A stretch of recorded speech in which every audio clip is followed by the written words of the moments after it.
My wedding silenced them all. Some people are born sisters. Mine was born my rival. From the moment I could walk, she hated me. If I got praise, she found a way to twist it.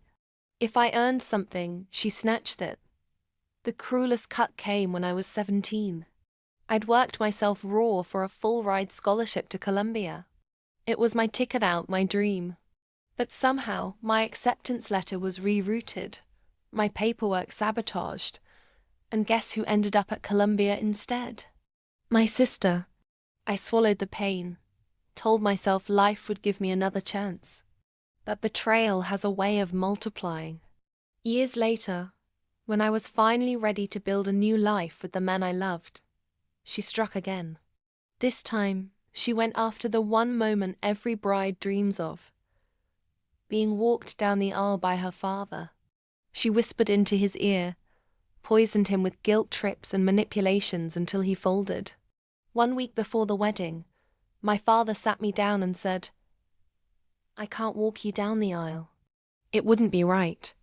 And then came her smirk, the same one she wore the day she stole my scholarship. That was the last straw. The wedding day arrived. The church in New York was breathtaking white roses, chandeliers glistening like stars, and hundreds of guests waiting. My father sat in the front row beside my sister, both of them certain I'd be forced to walk alone, humiliated.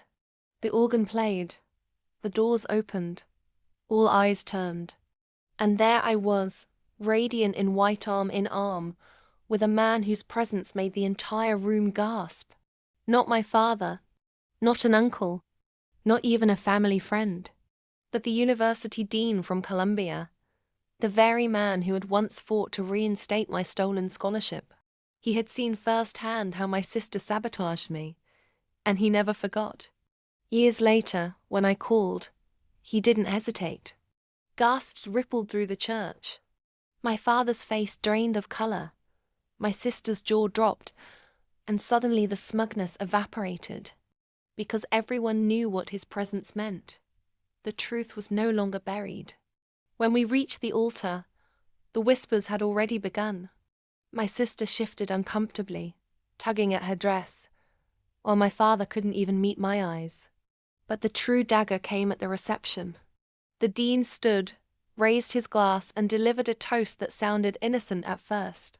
He spoke of perseverance, of how some people rise despite betrayal, of how character is forged in fire.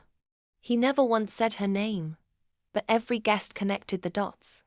By the end, my sister looked like she wanted the earth to swallow her whole. That night, I danced freely for the first time in years, knowing the power had shifted forever. My sister could no longer rewrite my story. My father could no longer diminish me. And if you love this story of ultimate betrayal and revenge with a twist, don't just scroll away, smash that subscribe button on my YouTube channel. More shocking tales are coming, and trust me, you won't want to miss the next one.